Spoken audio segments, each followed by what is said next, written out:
What's going on, guys? The Comics Kid 2099 here to talk to you about Ultimate Thor by Jonathan Hickman and the late Carlos Pacheco.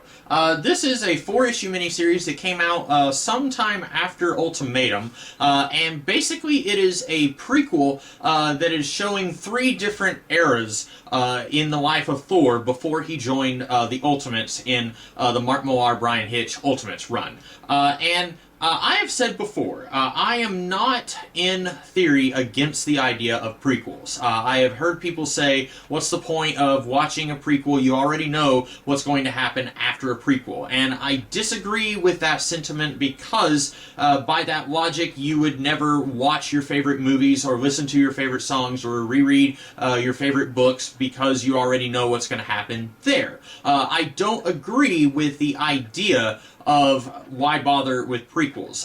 But I think if you are going to do a prequel, there needs to be a story there to be told. And this is the second time that I've read the Ultimate Thor miniseries, and the last time I read it, I didn't really like it, but I was having trouble putting my finger on why I didn't like it. And reading it this time, I realized there really isn't much of a story here to be told. It's, like I said, there's 3 different timelines that we are following here. The first timeline is a long, long time ago in Asgard. And we are seeing Thor and Loki and Baldur. They are the sons of Odin, and they're all buddies, and they're constantly fighting frost giants, and everything is a-okay. And then in the other timeline, it is 1939, and we see Baron Zemo is working with the Nazis, and he is trying to get into Asgard, and he has found the stones that is going to help him do that. And then the third timeline is right before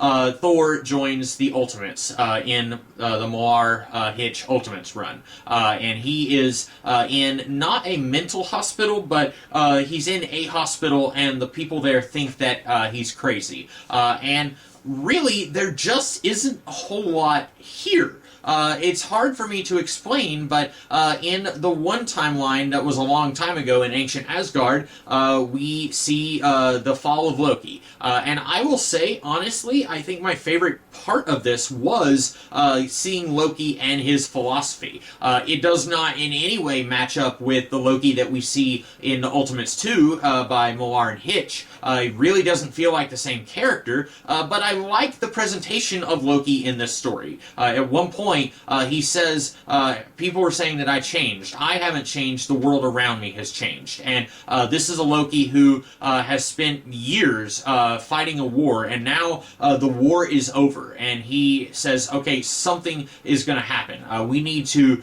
figure out our place in this world. And his mom was one of the frost giants, although she doesn't look like one of the frost giants. I don't know what's going on there. And he wants a better relationship with his mom. And I feel for him, but then also he is the bad guy, and he's very willing to kind of create the fall of Asgard, cause it to happen, because he wants a better relationship with his mom. And you feel for him, but also you realize, okay, this has been a long time coming. This is not a guy, this isn't like the MCU Loki, who is played by Tom Hiddleston, and so he can bat his eyes and everyone's okay with all the genocide that happened in New York in the first Avengers movie.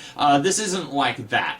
This is a Loki who, he accidentally shoots Baldur with an arrow, and Loki causing Baldur's death. That's a thing in ancient Norse mythology. Here, he is the one who pulls the trigger, so to speak, and at first he's like, whoa, I didn't mean to, and then Baldur says, look, I can see the truth. He calls himself a few different times in this book the all-seeing eye of Odin, and he says, I can tell that you really aren't that sorry that you did this. And then immediately Loki's like, and it's interesting. I like the concept of Loki is looking for his place in the world, and it's not necessarily like in the movies where Loki feels jealous that Thor is the one who's going to inherit the kingdom and he feels like it should be him. It's not really that. It's a different motivation that kind of kicks him into being the villain that he is in this book. And I kind of wish this had just been a Loki story, and they probably wouldn't have done that. With the Ultimate Universe being significantly smaller than the bigger Marvel Universe, they're not going to devote one of their few titles to Loki. They're just not going to do that. They will do that in the main Marvel Universe. Loki has had several minis and ongoing series in the main Marvel Universe, but in the smaller Ultimate Universe, I just don't think they would have ever done that. But I was actually much more interested in Loki in this particular timeline than I was in everything else that was happening in the book. And then in the 1939 World War II timeline, we find out that Baron Zemo is actually Loki. That at some point after he killed Baldur, and I think he may have brought some frost giants, or no, he didn't. I'm sorry. He killed Baldur, and then he gets exiled from Asgard. And so I'm not really sure when exactly the first timeline, when that's supposed to take place, but then Loki is on Earth. He is hitched himself up with the Nazis, and it is kind of a nice little whoa reveal when Baron Zemo takes off his mask, I think at the end of issue 2, and it's Loki. That's kind of a nice little reveal, and then he brings some frost giants allies with the Nazis, and they attack Asgard, and then Asgard falls in that timeline. And incidentally, the frost giants, I can't tell if this is absolutely ridiculous or if it's absolutely awesome that the frost giants have Nazi uniforms on. Maybe a little bit of both. And then the third timeline, like I said, it's right before Thor joins the Ultimates, and he is this is a little confusing. I would have to go back and look at the Ultimates by Millar and Hitch and see what they said about Thor, because I don't recall them mentioning that Thor was connected with Dr. Braddock, who is the father of Brian Braddock, who in the Ultimate Universe I don't think really did a whole lot of anything, but he's here, he's wearing a costume with a lab coat over it, as far as I know, and I do not have everything in the Ultimate Universe, so I could have missed something, but Betsy Braddock shows up a couple of times in Millar's Ultimate X-Men run, once in the story that introduces Professor Xavier's son, which is basically a combination of Legion and Proteus in the Ultimate Universe. She appears there, and then she appears at the very end of the Millar run, and then Brian Braddock is mentioned a little bit in that run, but we don't see him, I don't think.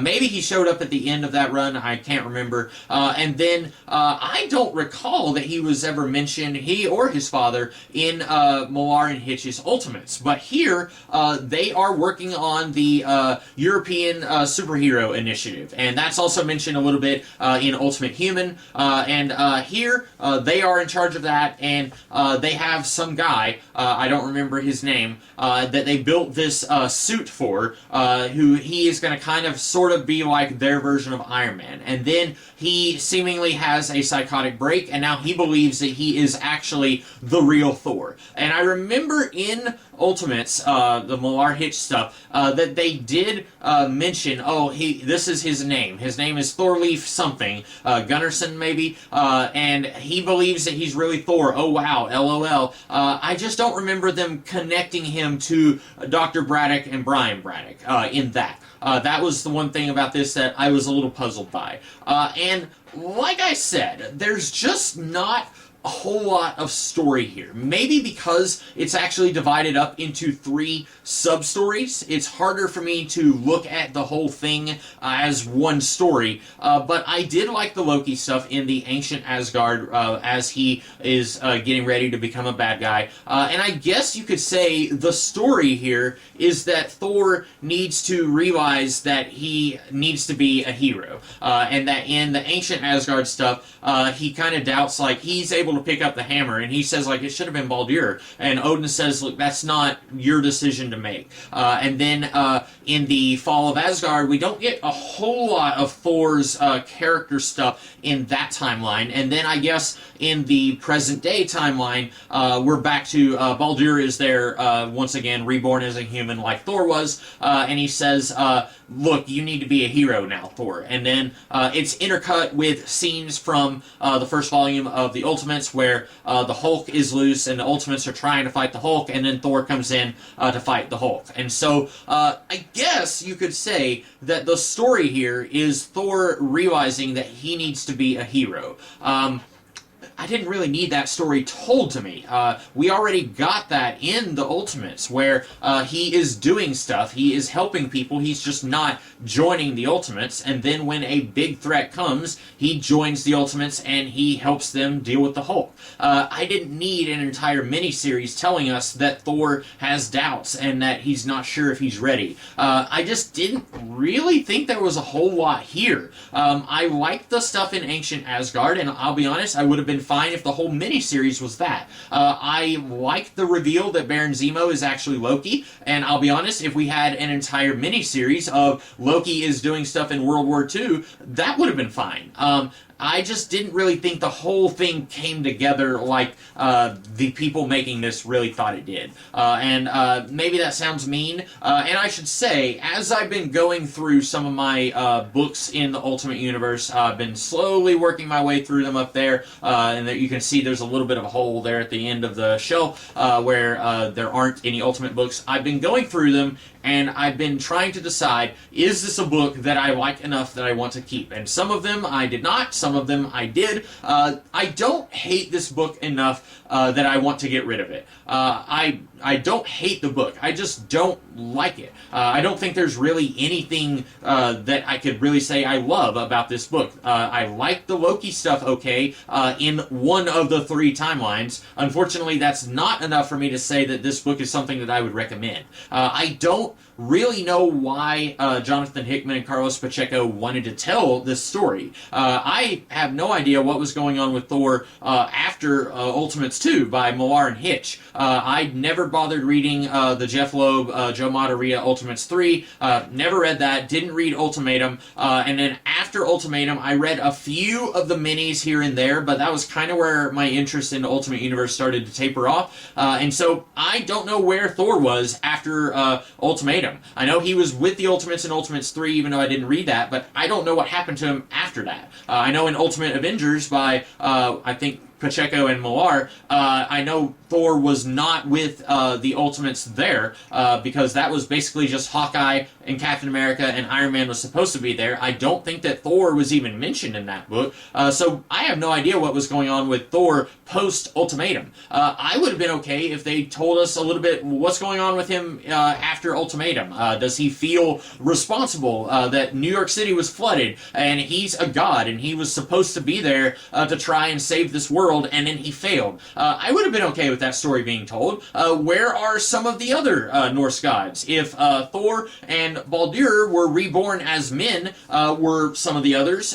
reborn as men on Earth? Maybe Thor tries to gather them so that they can help him save this world. That is a story that I think you could have told. And unfortunately, maybe it's that this book was divided into 3 separate stories that are all kind of supposed to build together into one bigger story. Maybe because of that, it didn't really work for me. But I just didn't think that there was enough here to justify telling this story as a prequel. It didn't really work for me. But that's those are my thoughts. Maybe you guys agree, or maybe you don't. Tell me what you thought of Ultimate Thor, and I will see you guys in the future with something else. In the meantime, have a great rest of the day. Catch you later.